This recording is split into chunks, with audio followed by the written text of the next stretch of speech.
good afternoon, good evening, whenever and wherever you might be joining us today for this Resilient Voices podcast. Welcome, welcome. What an exciting episode we have for you today. We'd firstly like to thank you for even tuning into Resilient Voices. Resilient Voices is a project birthed by ESI under the Telling Lives project, and I am so excited to kick off this series with Miss Carol. And today we are going to be talking about survival to CEO. But before we get into that, how are you? How are you doing? I'm doing very well. Yeah? I'm blessed. Amazing. I'm excited. Love to hear that. We are so happy that you have joined us here today. There's a lot of learning that's happening, but I am more excited to learn from all our guests who have been coming through in this podcast series. I was reflecting with a friend yesterday that there's nothing that I love more than women doing stuff. But beyond that, I love hearing the stories of how women do stuff. And I would like to ask you, Carol, on your business journey so far, and perhaps where resilience has played a role in said business journey. In order for you to get my story, let me just start here. So my entrepreneurial journey, it was born out of necessity and resilience. After surviving 16 years of abuse. Wow. Actually, that is summing it up. I think it was 3 years before I found courage to leave. I decided to start a construction company because I wanted to break free. So it was not easy. It was not easy because I was still with the man that was abusing me, that I was super scared of. Right. But I wanted to do it. I was ready. I wanted to break free. I wanted financial freedom. I wanted to take my power back. And I know now that I'm CEO and people will be like, but why 16 years? Right. Why did you stay so long? Yes. But I got married at the age of 21. So at that time I was just a happy child, that's naive. I knew nothing about abuse, trauma, never heard of such. So when it was happening, like, I think it was not registering that I'm in a abusive relationship. So it was like a journey. So it's like I went, then it's trauma bond. I'm the one making excuses for him. Right. I'm the one understanding why he's doing this. And because when I met him, like, he used to make me laugh every day. So I think I held on to that. So that was, for me, that was the good man that I married, who just makes me laugh. So I wanted to, I just knew somewhere deep inside, he's there. Of course. And I was hoping that one day, he will come back. He will come out. And obviously, because I was still young, I didn't understand, didn't realize that I actually do not have the capacity to heal him. Wow. But with me understanding, I thought love, will heal him. Like, I will make him happy and he'll be a happier person. But it's like, no matter how much you love him, it was just not working. Right. So, and it was like, the more I'm happy, he gets sad. Like, he's upset. Then I didn't get it. So, okay, and then fast forward, I opened my business. It was an opportunity that came along because I was working like your 9 to 5. And I decided, no, I want to break free. I want financial freedom. Right. Yeah, because he was also not, like, he was abusing me financially, physically, emotionally. Like, he would even take my bank card by force. Wow. He'd be like, wow, do you want to give it to me nicely or the hard way, you know? I just got into a point where I was like, you know what? I just need to make more money so that I can find a way to live here and survive with my kids without needing any man. Yeah.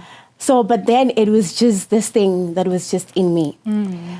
I had to take a chance because it was engineering space and I was in the IT space. Love it. And he was also doing IT. So they were aligned and we could gel well because we were doing the same thing.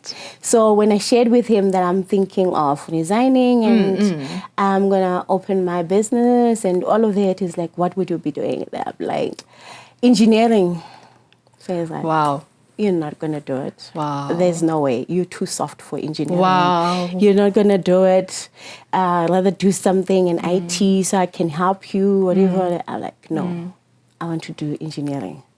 Even with IT, I had to learn. With engineering, I would learn as well. Amazing. I mean, they're empowering us. They're going to teach us. And I'm just curious. More than anything, I'm curious. And because I was stuck in this thing, I just wanted to do something that was meaningful. So I was willing to learn at the time. And he said, if you resign, you're on your own. I'm not going to support you. Yeah, you're just going to be a burden to me and all of that. They're like, don't worry, I'll take my chances. So 6 months before resigning, I made sure I paid all my debts because already I was told that you own your own. So like, worst case scenario, you're not going to buy food in the house, so cool. It's fine, we'll starve, it's fine. I resigned, I didn't have debts, so hunky-dory, everything is beautiful. And I started the empowerment journey with PRASA, Women in Engineering. It was exciting, and it's a male-dominated space. So when we started working, that's where now the challenges started coming in because 10 years back, then it was more male-dominated. Exactly. And especially men of color as well. Of course. So it was just worse. Of course. The patriarch is even... Imagine. And I had to deal with sexism and skepticism. And so with the challenges that I get from work, project, when I come back, I still need to deal with the criticism at home. Of course. And then he started getting interest when we were starting to get paid. So obviously, money in engineering, we were used to salary, Now engineering, our first project, you're getting paid like 800,000. Okay. So he's like, where is my share? Like, no, we were taught that we need to pay ourselves salaries. So, okay, it has nothing to do with you. However, I can pay you a salary, but I can't give you half of. So he was demanding, you need to give me half of what you make. I'm like, it's unfair. And how am I going to be able to do my next project if when I get paid, then I just use all the money and then the next project, I don't have the money. So it was so difficult. And sometimes you even come to my meetings and take over. Of course. Because according to him, I'm weak, I'm a woman, this is not my space. So But you're useful when you make the money. When I make the money, it's ours. Yes, of course. When I make the money, it's ours. Ours / his mainly, of course, And because I've got a business, I'll be doing everything in the house, and his money is his. Wow. So but yours must be ours. Mine, he wouldn't even buy bread or milk. Goodness, Carol. Because I'm a businesswoman now. So you are independent now, boss. Of course. Take care of yourself. So now I'm independent in the marriage. Exactly. So it was hard. And then I needed to draw strength from within. Of course. Because I think luckily I've got this thing called stubborn faith. So because I kept getting angry. And I was like, I can't, this time, this is my business. I can't give him power. So I think I wanted so much to take my power back that I had given him over the years. And I didn't know how to. So I had to find strength within. And I think with my stubbornness, and you know how the power of the name thing? So my vendor name is Mukona Zote. Mukona Zote. Zote. Please, I'm closer. I need to get it right. Let's just give it to Mukona. Mukona. Got it. What does the name mean? The name means I'm able to do anything. I can do anything. Like nothing is just impossible. It's a very manifesting name, so power drawing name. Exactly. So I had to use that as my superpower. Yes. So I had to depend on that. You know what? Wow. Now I'm gonna be Mukona. And I'm gonna use my stubbornness. And now I'm going to be unstoppable. Then I tried to learn as much as I can to a point where even engineers, they couldn't bullshit me anymore because I understood the language, and they had to understand that I hired you to do a certain task. So you report to me. Exactly. You do what I ask you, not what you think works. Oh my goodness. So I think then courage just also grew from that. Of course. And I made sure that I complied with the industry regulatory standards. So now I got into a point where nobody could touch me. When you were at that stage where you were starting to see, I'm bringing in money, I'm doing this for myself, it's me. When did that moment happen for you? I'm curious about the spark that took your voice from being an inside voice to now an expression of your body to physically get out of that, you know? Yeah. It was not easy as well because, like you say, I didn't go through proper channels of healing and all of that. Right. And at the time, I didn't even know that I have to go through that. Right. You know? So I think what was buzzing in my head or inside me, it was, I wanted to break free so much. Like I think it was that determination of wanting to take your power back, because I realized, like when I look back over the years, when I reflected, I'm like, but I actually gave this man so much power. Right. I allowed certain things. I had no boundaries, you know, and with the fact that I was scared of him, that was another issue because like I feared him so much. When he said, I'm going to kill you, I believed him. Of course. I think what made me succeed or rise above the adversity, it was the determination that I had and my kids. Because I had to send my firstborn child to boarding school, which later created an issue, but we'll talk about it if we have time. I thought I was protecting him. I thought it was, I didn't want him to see what I Mama thought is the father through. was like this because he witnessed Of course. abuse, because it happened in front of him and all of that. So I didn't get an opportunity to raise my first son. So he was always away. In the name of I'm protecting him. Of course, So I got into a point where to protect them, we need to be out of here. And I wanted to be secured financially. And you know how it is then when you get married, it's like you can't do it alone. You need your man and all of that. So I'm like, no, with me, I'm going to do it alone. So I wanted that full proof, like, like I know confidently so. I'm going to survive, don't need no man. I will survive. I will survive.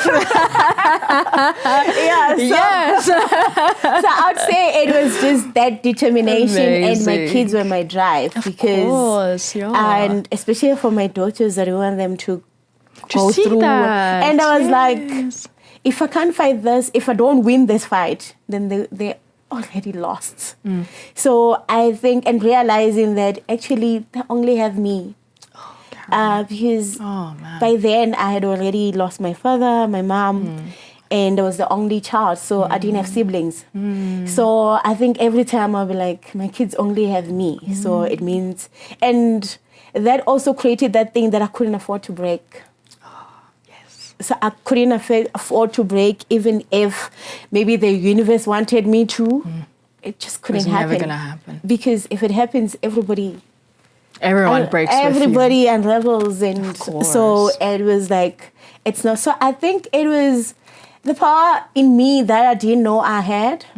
So I think I was just because I only had me. I didn't have family to come and save me and to speak validation into you. Because my parents were not there and I didn't have siblings. Maybe if I had siblings, maybe my brothers, sisters would have, given me support. But realizing that I'm alone, I had to dig deep within and find it.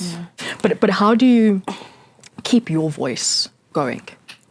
I think you need to get to a point where you, like once you've dealt with letting go of the imposter syndrome, now you start to be unapologetic. Wow. Now you take ownership. Wow. Now you understand this is mine. Yes. And I'm going to protect it at all costs. And if I end this, you have no right to stand in my way unless your reasons or whatever are valid.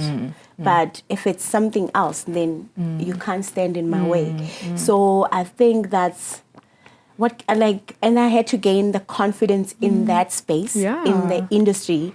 As I was saying, if they see that you're not sure of what you're doing, then it just gets worse. But now, if you confident and bold and understanding that me and you are doing the same thing. Like, I mean, besides me wearing a skirt, what's the difference? Exactly. Right. Or maybe my hard hat is pink and yours is yellow. What is the difference? We're doing the same thing. And unless I'm not delivering, that's when you can have a voice. But if I'm doing my job, following the scope of work and doing everything, like you have no say. So I got into a point where I was just stubborn. I was unapologetic. I was bold as hell. And like I would walk, when I walk into the room, whether I'm the only female, my presence will be felt. I love it. Whether they like it or not, I couldn't care less, because I think it was like, guys, I live with the monster in the house. You guys ain't nothing. I know that we're running out of time, and I can see that this conversation can just keep on going. Just to wrap up, there's a mom right now who is sitting and who is watching you, who also has her kids, who is also in a similar situation. And she's looking to find her voice, and she's looking to find the resilience that already exists in her, and just doesn't know how to express it the way that you have. You said your motto. In my opinion, this is your motto. Stubborn faith, boldness, power. I'm here. There's nothing you can do about it. That's what I got from this conversation, and how you've been moving really ever since. And I just want you to, for that person who's also looking to find their voice, whether it is through starting their own business as well, or just leaving, what advice do you have for them that they can hopefully listen to and also get out? Sure. I would say prioritize self-awareness, because when you understand your strengths, your weaknesses, that's where you're going to draw from. That's where you're going to draw from. And heal. Like, start the healing journey. But don't do it alone. Yes. Don't neglect the kids. Don't think they're too young. Don't underestimate that or undermine that fact and think they're too young. Maybe because I think kids are more observant. They see things that we think. Exactly. They absorb. So when you're going through your healing journey, even finding yourself, like, tag your kids along. Like, check in on them and listen. Carol, we can keep talking forever, until the sun goes down and comes up all over again. And this has been such an incredible conversation. And I'm taking away so much from this. For the person who's listening at home, the big thing that I heard was, you heal first in order for everyone else around you to heal with you. And in the process, don't forget to bring in others in your healing. And that touches into power of community, which will actually be an episode that we'll have a little bit later on in the podcast series. So stay tuned for that. But Carol, I thank you so much for sharing your story, for sharing your journey. Thank you for being the powerhouse that you are. Thank you for being so inspiring. And the fact that on top of you being this powerhouse, you are still clearly such an incredible mother. That is beyond resilience. And thank you so much for joining us today.